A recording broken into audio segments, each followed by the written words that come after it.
Shalom, welcome to the Jewish View. My name is Rabbi Nachman Simon with the Chabad House of Delmar, together with my co-host Mark Roner, host Statewide News Service, jbiztechphilly.com, and now columnist for the Jewish Press. And I'm having a lot of fun with all three assignments, Rabbi. I have a column in the Jewish Press called Albany Beat, and I talk about how government relates to the Jewish community or doesn't, as the case may be. Yeah. Now, something that's very important to the Jewish community is building and regulatory compliance, because we do have a lot of landlords who are Jewish. But with us today is Robert Magee, and he's the commissioner director of the Buildings and Regulatory Compliance for the City of Albany. So welcome to the Jewish View. Well, thank you for having me. Happy to have you here. So tell us a little bit about your job first, and what your office does. Yeah, as the Director of Buildings and Regulatory Compliance, our job is to enforce the New York State Uniform Building and Fire Code, as well as the Albany City Code throughout the City of Albany. We really do that in two different ways. First, we have our code enforcement officers, and those are the people who go out and make sure that people are maintaining their properties up to code. So if we see a building that's falling apart, broken windows, we receive complaints. The code enforcement officer is the one that goes out, addresses those complaints, contacts the building owner, and gets them to make necessary repairs or just otherwise bring the property into compliance. And then on the other side, we have our building inspectors, and they oversee all new construction in the city, as well as major rehabs and repairs. And the way they work is someone looks to do a project, they come in, they apply for a building permit, our building inspector will go over the plans with them, they approve the building permit, and then while the project is going on, they do a series of inspections and ultimately close it. I have a question to Mark. Even though I live in Delmar, which is the town of Bethlehem, but I would assume it's very general, of the same kind of codes, give or take. And we just bought a new center. So they say, now, once you changed hands, went from nonprofit to nonprofit, but we're going to check if the oil tanks are leaking or not. They had to pull them out. If you thought they were leaking, why didn't you inspect them before? Why is it changing hands? All of a sudden they got done. I mean, no, there wasn't a leak, thank God. But I'm just saying, if there was a problem, why don't you say a yearly inspection or every 5 years? Because you waited 20 years and now it's your hand. Now we're going to check it out. Yeah, that does happen. I mean, the law does require periodic inspections. So for instance, in order to rent property in the city, you have to apply for a residential occupancy permit. So that has us in residential buildings every 2.5 years or so to do an inspection. So we catch things like that before they become a major repair. Like private home ownership? Private homeowners, yes. You haven't come to my house in 30 years, 25 years. Mark, what do you So I'm not going to tell you where I live, but you have, It's for residential properties. Right, and I have a residential. I'm sorry, that are being rented. Rented. You had some rental property. I just thought it was for a private homeowner. No. And you'll see in the New York State Uniform Code, which is a code that applies everywhere, Delmar, Albany, Suffolk County, the whole nine. There are a lot of exceptions made for single-family owner-occupied homes. You'll find that in there. But going back to those periodic inspections, there are periodic inspections that are required by law. As far as oil things go, I don't know. What multi-dwelling? For multi-dwellings, for large assembly spaces, things like that. Okay. So one of your biggest challenges in the city are called zombie properties. Now I guess you don't always know who the landlord is or who the property owner is. Yeah. And I can't figure out for the life of me how you don't know who the property owner is. Because, you get a deed. The clerk, and what happens? Why don't you know? Well, it's actually not an issue of knowing who the property is, who the property owner is. So with zombie properties, it applies to a very specific situation where a property has been foreclosed on, and then the owner has now walked away. But then the bank that has foreclosed on the property actually doesn't move forward with the foreclosure and take control over the property. Nobody wants it. Exactly. So you can find the owner, and the owner will have left the country, they'll moved out of town, they're just simply hard to find. And then sometimes if you do find them, they'd say, well, I don't own that property anymore. They insist that they're not, and they refuse to take responsibility for it. And they're allowed to? Not technically, but just practically. Exactly, exactly. There are buildings in the city where that's happened. And if the owner is now in Florida, and you California, can't extradite them to come back and arrest them? I think practically it would be extremely difficult. It's more than a misdemeanor, or is it a felony? It's a misdemeanor. It's a misdemeanor? Yeah, don't quote me on that, but yeah, it's... No, you just quoted yourself. Yeah. Okay. Yeah. But, so that's why, unless, if it was a felony, maybe it would be brought up and made more of a serious crime. You're not going to advocate for that, are you? No, I believe in working with people who can to bring properties into compliance without necessarily bringing it into What do court. they do with the zombie property? Just sell it on auction and saying, listen, if you're No, going now it's not auction anymore. Now it's the land bank, right? Tell us what that is. Well, the land bank it's actually an entity established through the county government, and what they'll do is they take buildings that the county has foreclosed on, usually through tax foreclosure, that's when the county forecloses on properties, and instead of simply putting those properties up for auction, selling them to the lowest bidder, which created situations where people were not maintaining properties that they just simply invested in, they bought sight unseen. They find owners who are going to put the time and care into a building that is needed to keep it, habitable, and to keep it from falling into disrepair. So that's, again, a very specific subset of those kind of vacant buildings / zombie properties, Right. ones where county taxes haven't been paid and the county's foreclosed on them. So, so the city foreclosing on the property is just because it was abandoned, vacated? The city does not generally foreclose on properties. It's the county that forecloses. Yes. And then what, you are left to deal with it, or? Well, we will cite the owner. So for instance, even with the zombie property situation, you do have zombie properties where the owner's still available. They've moved across town. In those cases, we bring them into court, or we notify them, they step up and take responsibility, or we go to court and we, see that a fine's imposed.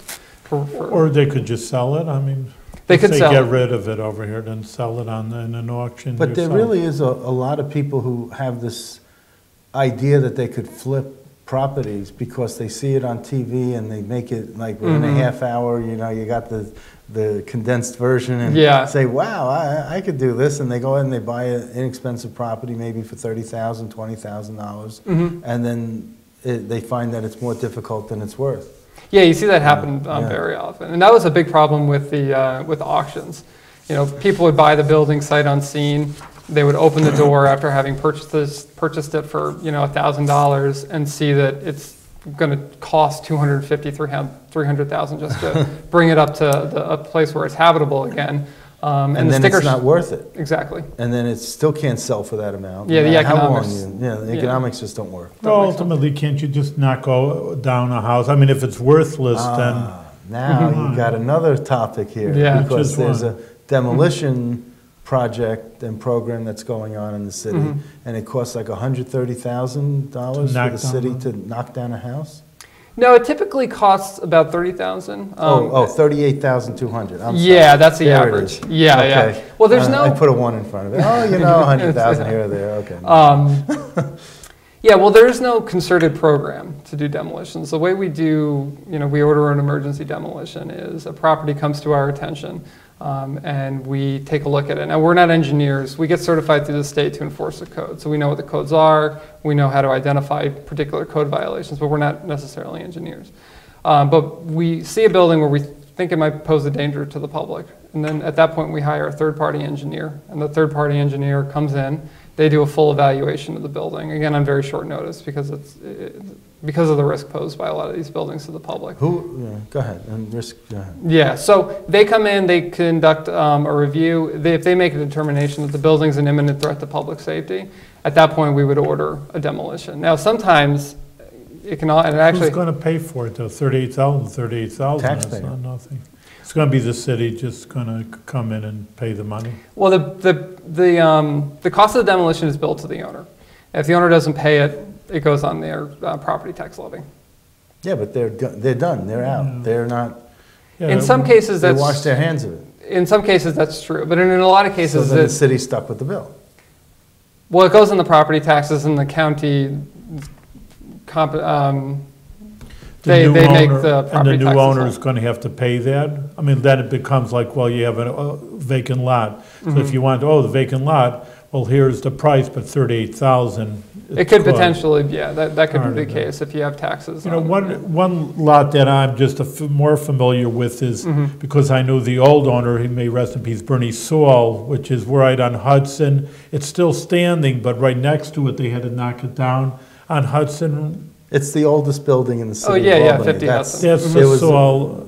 There was a gentleman from the Jewish community, Bernie Saul, who owned that, and his name, Saul name, is on the side of the building and stuff. But next door, they had to knock it down, they said, and they had to make sure that the Saul building was structurally sound, that they didn't knock down the building next to it, and then have this historic building from the 1600s fall also, you know. So. Yeah, that was a very tricky. That was a tricky time, and it was a tricky project. And the Albany Convention Center Authority owned the building that it actually collapsed. And this is an example of a demolition where the person who owned the building actually had, they paid for it directly. So they did a lot of work, and we were able to save the building. Now, you talk about engineers, calling engineers, and what type, and I didn't want to interrupt you for this, but what type of companies are engineering companies around here that you might use? I don't have the full list in front of me. But one or two examples. We have Curzon Architects. They handled the Hudson Ave demolitions, and we have honestly, Hirschberg, are they one of? No, they're not on there. You see, to get on the list, you apply, and you have to be, to be on the list, you have to be willing to show up on site, within. Pretty much immediately as soon as you get the call. Curzon is an interesting story because his father was one of the primary movers and shakers for where the Albany Jewish Community Center is, and they have the Curzon. They named one of the rooms after him, or pool or something, and they. So anyway, that's his son who's the architect, and now you have Bernie Saul, who's a member of the Jewish community, who was right next door. So it's kind of a nice, warm Jewish story, 6 degrees of separation type thing. You feel that they should keep that Bernie Saul property? It looks so run down. It just almost, historic. It looks like an eyesore, if anything. Well, was that the Mission building, or was that the one knocked down? That was the one that collapsed. This was are you going to make this into, do you think the city has plans to make this into a visitor center of some sort? Or? Well, the building is owned by the Historic Albany Foundation, so ultimately whatever happens to the building is up to them. Who's run by a Jewish woman, Susan Holland. Yes. Yeah, so she was on the show.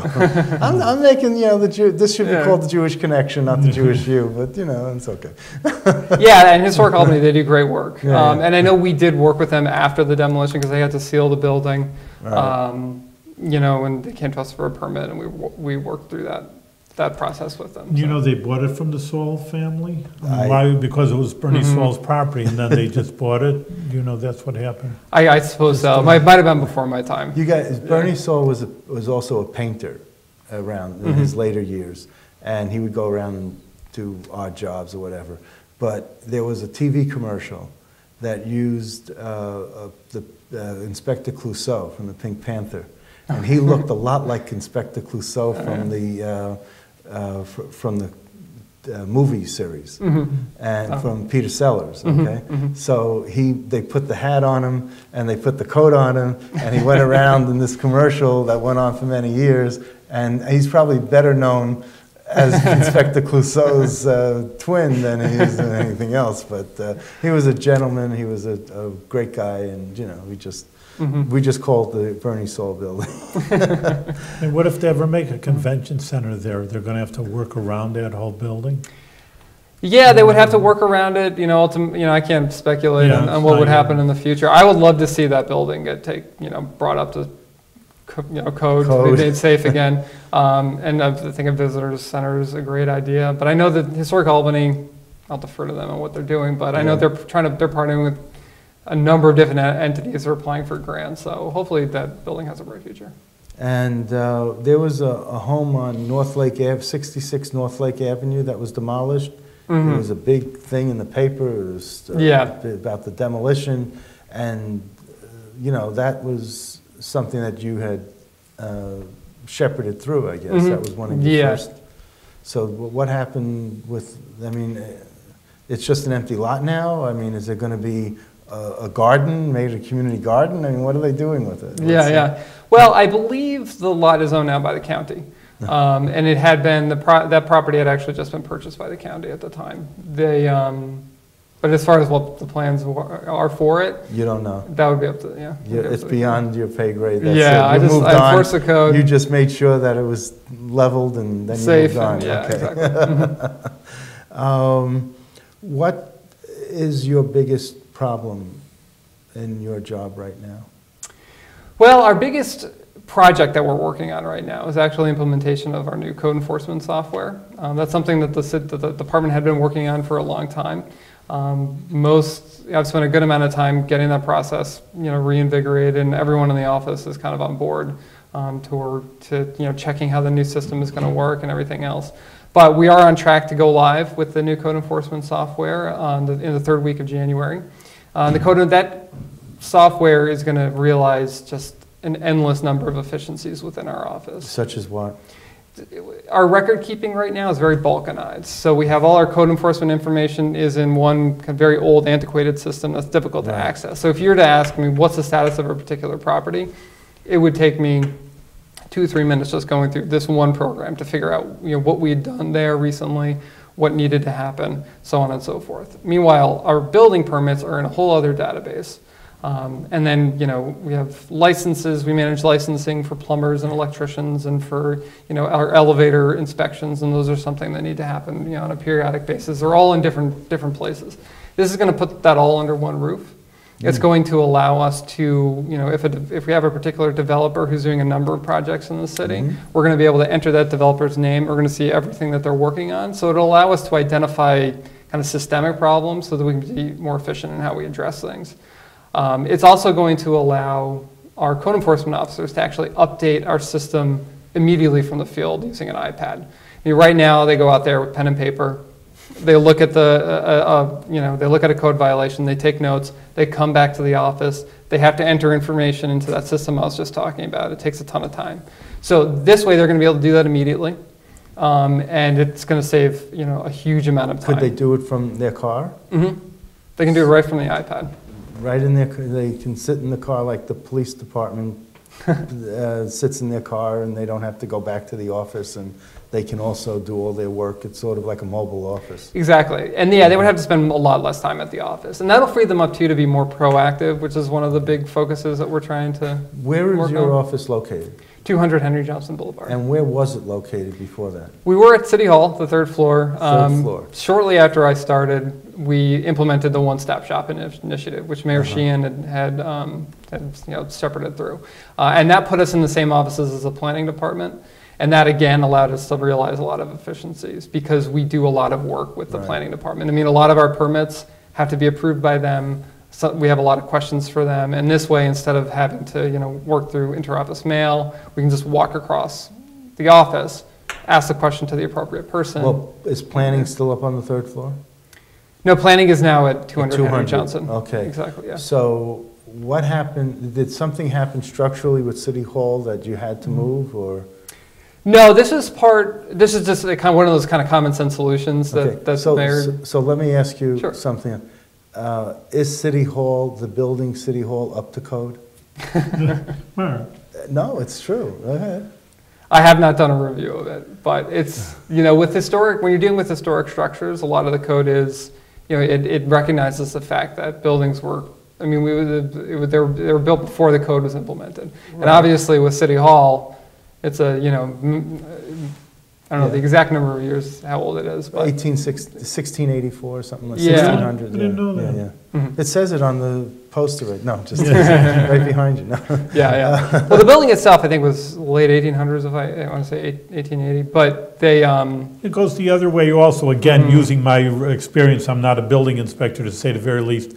But again, we bought a very iconic building in Bethlehem. Maybe you know it, the Adams House with the 6 pillars. And, again, we had to have inspected when we just bought it, literally a month ago, 2 months ago maybe now. And, It's made in 1836, so you start thinking. Yeah, right. And the engineers came in and said, no, this is a solid building. You could see the rocks there. So on the contrary, in a way. They don't make them like they used to. Yeah, sometimes these older, is that what you see? I mean, you're the engineer, I'm just, Well, an observer. But, you would think, I know my parents moved from Chicago to Florida. So they went into new condos, but they were still making them, so you could see how they were being made. Yeah. And he says, oh man, you put up this plywood and they're tacking this, this new stuff, Sheet and rock. one hurricane's gonna come and blow this thing to like a stack of cards. So, like an old building with real stones and real craftsmanship, like the Capitol. How are you gonna build a Capitol today?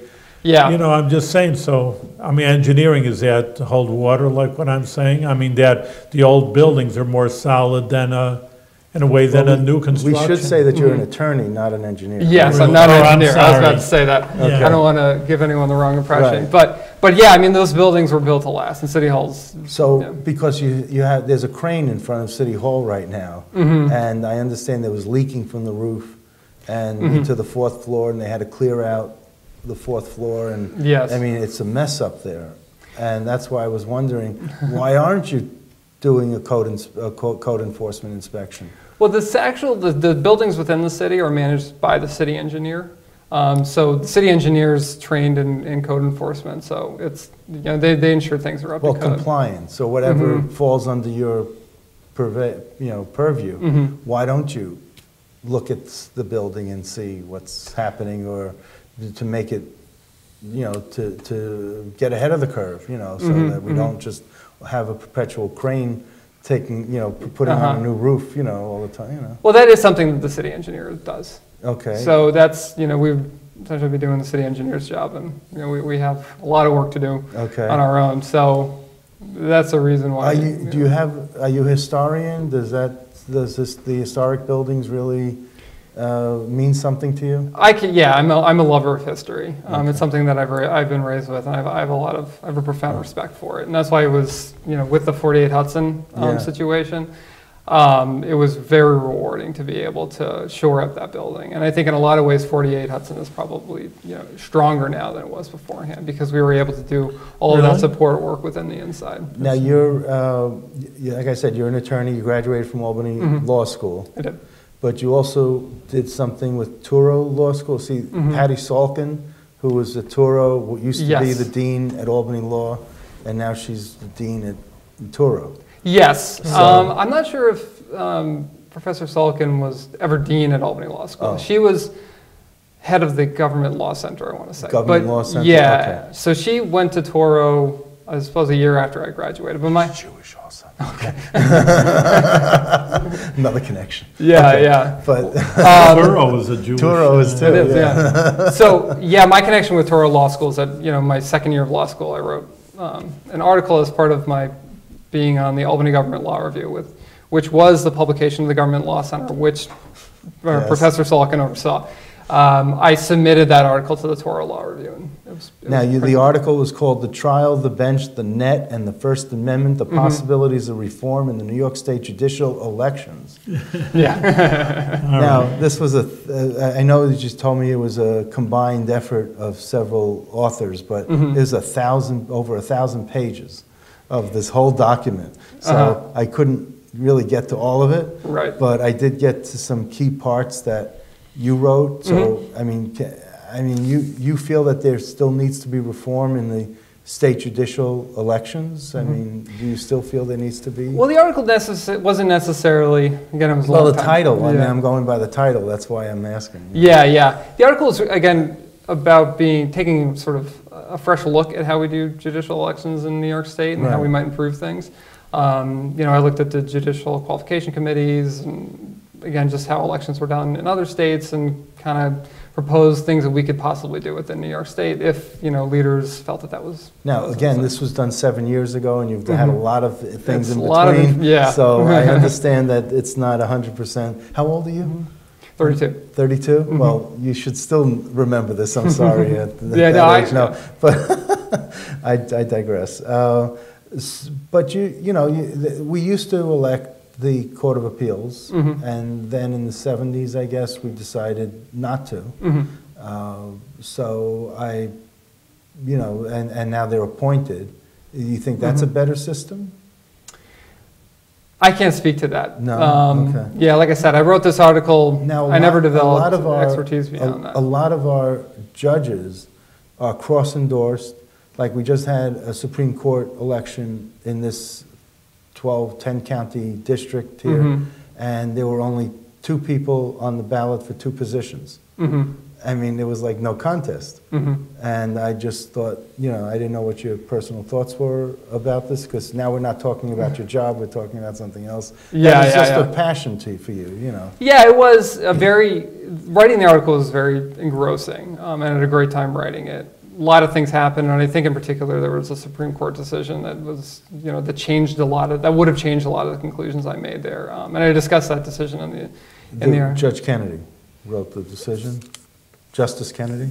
Yes, that was, I think you're referring to the case that the case that was decided after this was published was kind of reviewing. Mm-hmm. And of course, I believe, and that the outcome of that, what was at issue in that court case that went to the Supreme Court was whether or not a judge who had been elected to, I forget the state, but it was their version of the Court of Appeals, the highest court in the state, was required to recuse themselves where a case of someone who had donated a substantial amount of money to their campaign came before the court. And the Supreme Court ruled, and I was somewhat surprised by this, that the judge would have to recuse themselves. And again, that came out after. But I think that was the argument of why judges are not, Court of Appeals judges are not campaigning anymore. Because then these decisions would have to come to them as the final court in the state, and they didn't want to have to deal with, this is the guy who helped me my campaign. Yeah. So now they're appointed, I think, we were ahead of the curve in New York State, I think, for that U.S. Supreme Court ruling. Yeah. Well, the big concern, I think, with any, judicial, the act of being a judge, is just the appearance of being impartial. Yeah. And so if you have someone in front of you who's maybe responsible for you being there, obviously that's going to create problems. It says here in the conclusion that the compelling state interest in preventing party bias unique to judicial elections allows campaign regulations and practices that might be unconstitutional in legislative or electoral elections. So, there's a culture that they say, could be developing, that if you keep electing judges and they have to campaign and they have to raise money, that it's inherently creating conflicts of interest. It could. Yeah. So, just by the fact of what they're doing. So your case went before the Supreme Court? No, it was a decision. Yeah, it was just a paper that he wrote. Yeah. But I found it fascinating, and I just wanted to bring it up because I found this extremely engaging. And now you also worked as the Legal Aid Society lawyer. I did, yeah. And how was that experience? I loved the Legal Aid Society. I mean, what I did for them is I managed our housing, our housing defense grants. Foreclosure, I did foreclosure For City of Albany? For actually Columbia Green, and then later on Rensselaer County. I did eviction defense. But you were located on Colvin? Yeah, I was located on Colvin. Yep. And my foreclosure work kind of took me out to Fulton County, Schoharie. But yeah, I mean, that's where I got to see a lot of residential dwellings. As part of the grant that I managed, I actually had to do inspections of my clients' buildings to make sure that they were safe and habitable and everything. It's interesting. My son's a lawyer in New York, but I always asked him legal aid. I didn't know legal aid lawyers. And, I was thinking, no offense, but, I thought, well, if you can't get a regular job, you go for legal aid. He says, no, it's not true at all. It's a very big competition for legal aid. In New York City, yes. They really want, a lot of people, maybe they're idealistic because maybe they could make a lot more money in a private law firm, but they're very good lawyers. Yeah, but that's in this area here, they're starving for legal aid attorneys, and they don't have enough money or enough space to have enough attorneys. And there's this, I mean, because Yeah. you do fundraising. I mean, Really? legal aid's a I didn't know not-for-profit. that. I So- thought this government's supposed to No, not at fund all. them. No, Yeah. it's even fundraising, know and that. they don't have enough money. So around here, they're very picky as to which cases they take. The Legal Aid Oh, how Society do is you very like that? I picky. didn't even know that. I know from It personal depends. experience. Yeah, it could be. It yeah. depends on the grant. It's funded through, they do a lot of fundraising, but it's also sort of a patchwork of grants that have different requirements for Yes. what kind of cases you can take. But again, grants are fundraising. I mean, it's Yeah. still a matter of filling out a form and asking for money, and it's not a line item in a budget. Yeah. in a Yeah. city or county or state budget. But I can tell you, I mean, there are fantastic lawyers at the No, Legal Aid there Society are. Northeastern No, New York. Yeah, they do great work. I've experienced a lot of very competent and worthwhile attorneys. I just think that you just get a little too restrictive because of the time and energy that it takes for these cases, and you have one person who manages the caseload and assigns everything to these other attorneys, and they just see the big picture, and they see, well, no, this isn't, there are more people who've come across our desk, or in our office, who are more worthy, who, have a bigger problem than this person, even though this person feels that they're just as important as the other one.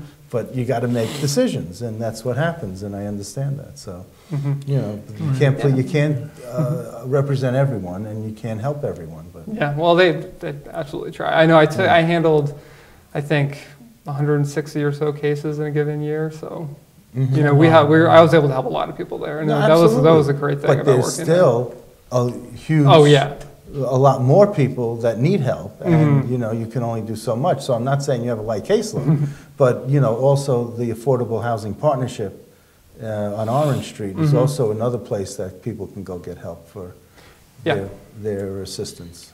Mark, I think we're out of time, but it was Okay. very good Yeah, it was good interview over here. You enlightened me over here. I know for sure a lot of things I didn't know was happening. Well, or I don't want to see inspection. any more X's on buildings, and I don't want to see. I want to see nice-looking buildings, because this city really has a problem, a housing problem.